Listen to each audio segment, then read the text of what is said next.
바나바가 사울을 찾으러 다소에 가서 만남에 안디옥에 데리고 와서 둘이 교회에 1년간 모여 있어 큰 무리를 가르쳤고 제자들이 안디옥에서 비로소 그리스도인이라 일컬음을 받게 되었더라. 아멘. 할렐루야. 예, 오늘 또 이렇게 화요일날 새벽에 나오실 여러분 모두에게 주님의 놀라운 은혜가 충만케 되기를 간절히 소망합니다. 어제에 이어서 오늘 다시 한번 또 사도행전 25절, 26절의 말씀을 함께 통해서 은혜를 나누기를 원합니다. 어제 우리가 바나바의 그런 모습을 살펴봤습니다. 착한 사람이고 성령과 믿음이 충만한 사람인데 그러한 사람의 모습이 23절과 24절에 연관이 있었다. 그래서 믿음이 충만하고 성령이 충만하고 착한 사람은 하나님의 은혜를 보고 기뻐하는 사람이고 또 23절의 뒤에 보는 것처럼 굳건한 마음으로 주와 함께 머물러 있는 사람이다. 그리고 마지막 세 번째로 내 모든 삶의 배후에는 하나님이 계시고 하나님께서 내 삶의 중심 가운데서 늘 언제나 함께 해주신다. 이것을 믿고 나아가는 사람이 바로 착한 사람이고 성령과 믿음이 충만한 사람이다. 이렇게 함께 나눴습니다. 오늘 이제 그 이후에 이어지는 내용을 우리가 보게 되는데 바나바가 이제 사울을 찾으러 다소에 가서 만나서 이 사울, 다시 말하면 바울을 다시 데리고 와서 함께 사역하는 내용이 나오게 됩니다. 자, 그런데 오늘 이렇게 말씀해 보면은 참 간단하게 이렇게 가서 만나서 데리고 왔다. 이렇게 간단하게 두 줄로 적어 놨는데 사실 이 내용을 좀 더 자세히 보면은 다소에서 지금 안디옥까지 거리가 무려 가는 데만 175km입니다. 왕복 350km 정도 된다는 거리. 그래서 2000년 전에는 오늘날처럼 뭐 KTX나 자동차가 없었기 때문에 걸어서 가는데 최소 10일이 걸렸어요. 10일이 넘는 시간을 가고 오고 이렇게 해서 간다는 것이죠. 특별히 여기서 사울을 찾으러 갔다. 이 찾으러라는 단어를 보니까 그냥 찾는 게 아니고 정말로 있는 힘을 다해서 수소문해서 찾는 거예요. 바나바가 사울을 찾는데 포기하지 않고 내 모든 있는 힘을 다해서 수소문해서 이 한 사람을 찾기 위해서 모든 힘과 열정을 다 쏟는 것을 말하고 있습니다. 자, 그렇다면은 우리가 여기서 지금 생각해 볼 점이 한 가지가 있는데 바나바가 왜 이렇게까지 사울을 찾았을까요? 바울을 찾았을까요? 그렇게 할 필요가 없이 그냥 자기 혼자서 안디옥 교회에 가서 나 혼자 사역하고 나 혼자 해도 되는데 왜 굳이 이렇게까지 다소로 먼 거리를 가면서 불편을 감수하면서까지 그 당시에는 강도도 많아서 위험도 생명도 목숨까지도 다 무릅쓰고 가는 건데 왜 이렇게까지 가서 또 설득하고 데리고 왔을까요? 바로 오늘 본문엔 나와 있지 않지만 바나바가 안디옥 교회에 가서 혼자 사역을 하다 보니까 뭘 느낀 거예요? 나의 부족함을 느낀 것입니다. 나 혼자서는 이 사역을 감당할 수가 없구나. 누군가 함께 동역해야 될 사람이 필요하구나. 나의 혼자서 감당하기에는 어려움과 부족함이 많았기 때문에 그것을 느꼈기 때문에 지금 이 바울을 찾으러 갔다는 것입니다. 그런데 여기서 더 대단한 것은 지금 이 찾으러 가서 데리고 온 이 바울이라는 사람이 보통 사람이 아니라는 거예요. 그 당시에 정말 설교도 잘하고 헬라어도 잘하고 이방인 문화에 너무나 익숙한 사람이었기 때문에 이 사람을 데리고 오면은 이제 바나바는 사실은 인간적인 면으로 볼 때에는 자기의 이름은 점점 사라지고 입지는 점점 줄어들게 되고 오히려 이 바울이라는 사람이 점점 이제 영향력도 많아지고 바울이라는 사람이 점점 드러나게 될 것입니다. 그렇다면 어떻게 보면은 인간적인 면에서는 지금 데리고 오면 안 되는 거죠. 바울을 데리고 오면은 나는 점점 이제 작아지고 줄어들고 내 모습은 사라지고 이 바울이라는 사람만 점점 사람들이 관심 갖고 좋아하게 될 텐데 더 많은 영향력을 끼치게 될 텐데 나를 생각했다면은 바울을 데리고 올 필요가 없습니다. 힘들어도 부족해도 그냥 나 혼자 끝까지 죽으라 감당하면 되는데 그게 아니었다는 거예요. 바나바는 그런 사람이 아니었다는 것입니다. 그럼 바나바는 어떤 사람입니까? 어제 봤죠. 성령과 믿음이 충만하기 때문에 성령으로 이 안이 가득 차고 충만한 사람은요, 내 자신의 그런 이기적인 마음, 욕망, 나의 명예, 욕심을 비우는 사람인 줄로 믿습니다. 할렐루야. 이게 오늘 성령 충만한 사람의 모습이에요. 내가 드러나지 않아도 이 바울이 안디옥 교회에 오면서 하나님의 일이 더 잘 되고 교회가 부흥한다면은 나는 괜찮다는 거예요. 내 이름 드러나지 않아도, 내 영향력 조금 낮아져도 상관없다는 거예요. 성령으로 충만한 사람은 내 자아가 여기에 가득 차서 나로 내가 살고 내가 죽는 게 아니라 오직 그리스도와 함께 살고 죽는 사람인 줄로 믿습니다. 그래서 내 일보다는, 내 이름보다는, 내 명예보다는 하나님의 이름이, 하나님의 영광이, 하나님의 일이 더 먼저라는 거예요. 그래서 기꺼이 여기서 그렇게까지 있는 힘을 다해서 이 사울을, 바울을 찾아서 데리고 왔다는 것이죠. 데리고 오면 나한테는 손해고 나는 더 안 좋게 될 게 뻔히 알면서도 그게 중요한 사람이 아니었기 때문에, 하나님의 일이 먼저기 때문에 이 바울을 데리고 와서 안디옥 교회가 잘 되는 그 영광을 보기 위해서 그렇게 했다는 것입니다. 다시 말하면 성령과 믿음이 충만한 사람은 성령님의 인도하심과 지배하심과 다스리심을 받는 사람인 줄로 믿습니다. 예, 우리 오늘 본문 말씀 같이 읽어보겠습니다. 25절, 26절 말씀 또 다시 한번 읽어보겠습니다. 시작. 바나바가 사울을 찾으러 다소에 가서 만남에 안디옥에 데리고 와서 둘이 교회에 1년간 모여 있어 큰 무리를 가르쳤고 제자들이 안디옥에서 비로소 그리스도인이라 일컬음을 받게 되었더라. 아멘. 자, 첫 번째는 아까 뭐였죠? 성령과 믿음이 충만한 사람의 모습이 내가 아니라 하나님으로, 성령으로 충만해서 하나님의 일이 먼저고 성령님께서 하시는 그 일을 먼저 바라보고 내 모든 것들을 다 내려놓는 그런 모습을 봤는데, 두 번째는 오늘 무엇입니까? 오늘 말씀해 보니까 둘이 어떻게 했다고 했죠? 교회에서 1년간 모여서 큰 무리들을 가르쳤다. 뭘 가르쳤겠습니까? 하나님의 말씀을 가르쳤다는 거예요. 여기서 분명히 우리가 알아야 될 것이 있는데, 21절에 분명히 주의 손이 그들과 함께 하심에 많은 사람들이 복음을 듣고 예수님께로 돌아오고 교회가 부흥되는 역사가 있었죠. 자, 그러나 그게 끝이 아니라는 거예요. 사실은 21절로 보면은 우리가 거기서 이제 많은 사람들이 예수 믿고 구원받고 복음이 전파되고 교회가 부흥되는구나, 여기서 끝이라고 생각했지만 오늘 말씀해 보니까 이 바나바와 바울이 1년간 뭘 했습니까? 말씀을 가르쳤다는 거예요. 다시 말하면 여기서 우리가 알아야 될 것이, 복음을 듣고 구원받는 것으로 끝나면 안 되고 말씀을 배우고 말씀을 알아야 되는 거기까지 나아가야 된다는 것입니다. 다시 말하면 말씀이 그냥 가만히 있으면 알아서 깨달아지고 배워지는 게 아니라 내가 말씀을 듣고 배워야 된다는 것이죠. 가르쳐야 된다는 것이죠. 최근에 어느 한 목사님 설교를 듣는데 이런 얘기 하시더라고요.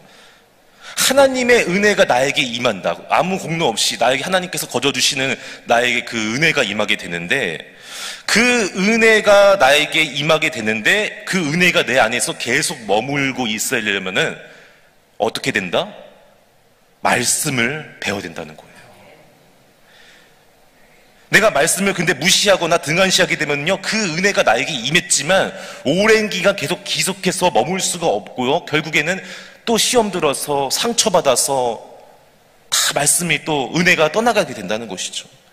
그래서 은혜는 하나님께 나에게 은혜를 주셨는데 그 은혜가 오랜 기간 지속해서 머물게 되려면은 반드시 말씀을 배워야 된다는 거예요. 말씀을 알아야지 그 은혜를 계속 내가 붙잡고 그 은혜와 주님의 사랑으로 말씀대로 살아갈 수가 있는데, 말씀을 모르면은 그게 안 된다는 거예요.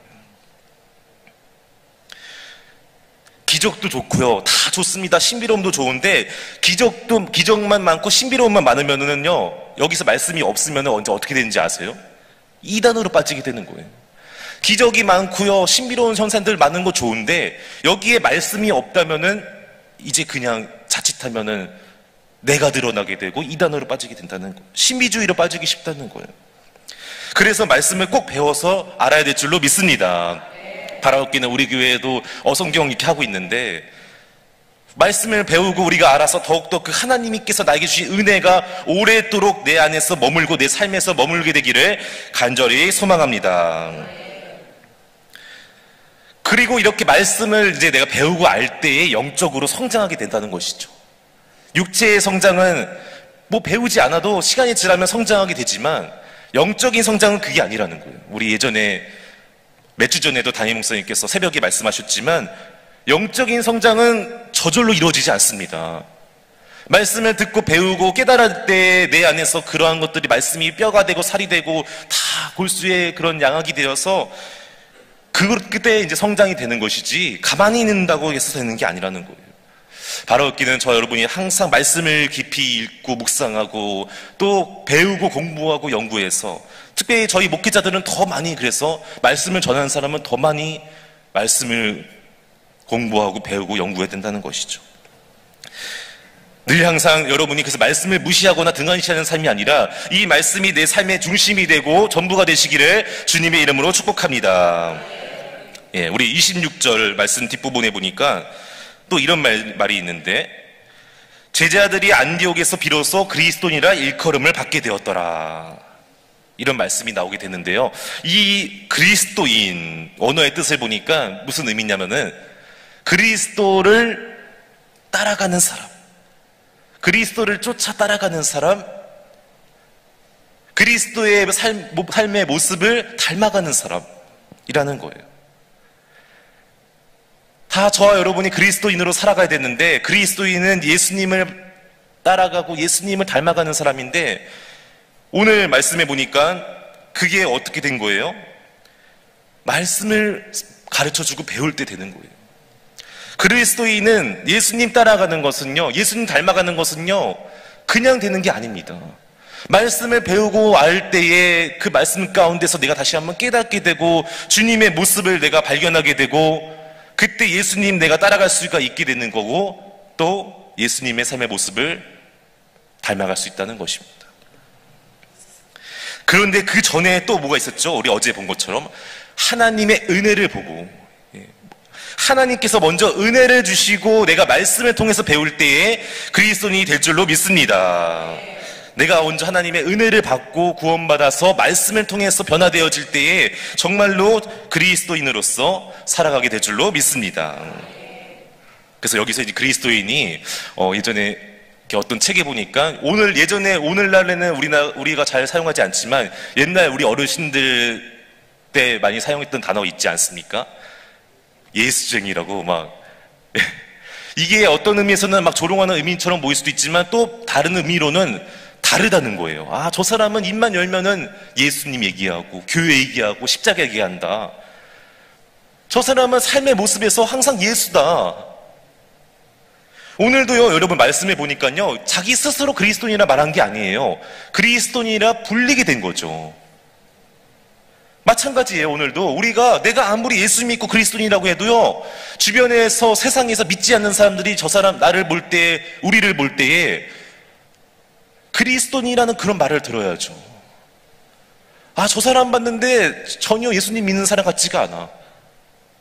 뭐 교회 다닌다고 했는데 맨날 말하는 거 들어보면은 뭐 자기 자랑하고 뭐 어디 학교 나왔고 무슨 내가 좋은 직장 다니고 얼마를 다른 게 하나도 없다는 거예요. 그런 말 들으면 안 되지 않습니까? 우리는 어떤 말 들어야 됩니까? 믿지 않는 그 비그리스도인들에게 어떤 말을 들어야 됩니까? 아, 저 사람 말하는 거나 행동하는 거 보면은 정말로 예수님이 살아계신 것 같아. 하나님께서 살아계신 것 같아. 정말 예수님의 향기가 느껴져. 그리스도인 같아. 정말로 달라. 믿지 않는 사람하고 말이나 행동이나 너무나 달라. 이런 말 들어야 되지 않겠습니까? 나도 저 사람이 다니는 교회에 한번 가보고 싶어. 도대체 교회가 어떤 곳인지, 예수님이 어떤 분인지 나도 만나보고 싶어, 믿고 싶어, 이런 말을 우리가 들어야 되는데 이게 참 어렵습니다. 누군가로부터 저 사람은 그리스도인이다, 예수 믿는 사람이라는 말을 듣는 게 정말 어렵습니다. 그래서 우리가 정말 하나님께서 나에게 은혜 주시고 말씀 통해서 배우고, 그리고 마지막 세 번째가 뭔지 아세요? 그 말씀대로 정말 살아야 될 줄로 믿습니다. 이 세 가지가 다 충족될 때에 내가 그리스도인이라 일컬음을 받게 될 줄로 믿습니다.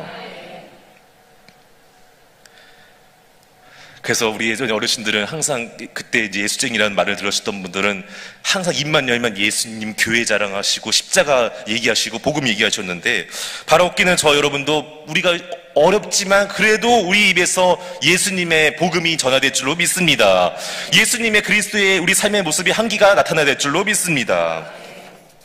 자, 오늘 제가 한번 살펴봤는데 이 그리스도인이라는 단어가 성경에 딱 3번 나와요. 한 번도 아니고 두 번도 아니고 딱 3-4번 나오는데, 놀랍게도 이 3번이요 사도행전에서 나중에 뒤에 또 한 번 아그리빠 왕의 입에서 나오고 나중에 이제 베드로전서에서 나오는데, 한번 보겠습니다.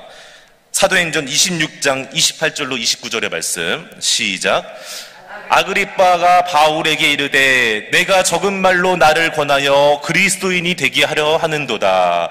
바울이 이르되 말이 적으나 많으나 당신뿐 아니라 오늘 내 말을 듣는 모든 사람도 다 이렇게 결박된 것 외에는 나와 같이 되기를 하나님께 원하나이다 하니라. 아멘. 달랐습니다.